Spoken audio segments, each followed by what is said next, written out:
साहेब आम्बेडकर, जिन्हें डॉक्टर भीमराव रामजी आम्बेडकर के नाम से भी जाना जाता है, भारतीय इतिहास के एक महान समाज सुधारक, राजनीतिज्ञ, अर्थशास्त्री, कानूनविद और दार्शनिक थे। उन्होंने अपना पूरा जीवन सामाजिक न्याय और समानता के लिए समर्पित कर दिया।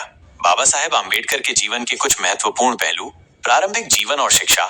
उनका जन्म 14 अप्रैल 1891 को मध्य प्रदेश के महू में एक दलित परिवार में हुआ था। उन्होंने अपनी प्रारंभिक शिक्षा कठिनाइयों का सामना करते हुए पूरी की। उन्होंने कोलंबिया विश्वविद्यालय और लंदन स्कूल ऑफ इकोनॉमिक्स से उच्च शिक्षा प्राप्त की। दलितों के अधिकारों के लिए संघर्ष। उन्होंने दलितों के अधिकारों के लिए आजीवन संघर्ष किया।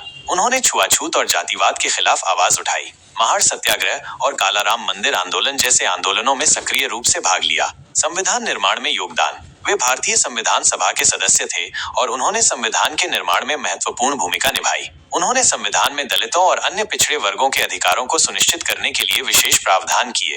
राजनीतिक जीवन। उन्होंने स्वतंत्र भारत के पहले कानून मंत्री के रूप में कार्य किया। उन्होंने विभिन्न राजनीतिक दलों और संगठनों की स्थापना की, जिन्होंने दलितों के अधिकारों के लिए काम किया। बौद्ध धर्म में परिवर्तन। उन्होंने 1956 में अपने लाखों अनुयायियों के साथ बौद्ध धर्म अपना लिया। उन्होंने बौद्ध धर्म को दलितों के लिए एक समानतावादी धर्म के रूप में देखा। सामाजिक सुधार। उन्होंने भारतीय समाज में व्याप्त जातिवाद और सामाजिक असमानता के खिलाफ लड़ाई लड़ी। उन्होंने महिलाओं के अधिकारों का समर्थन किया और उन्हें समाज में समान दर्जा दिलाने के लिए प्रयास किए। आर्थिक विचार। उन्होंने भारतीय अर्थव्यवस्था के विकास के लिए महत्वपूर्ण विचार प्रस्तुत किए। उन्होंने भूमि सुधार, औद्योगिकरण और सार्वजनिक क्षेत्र के विकास पर जोर दिया।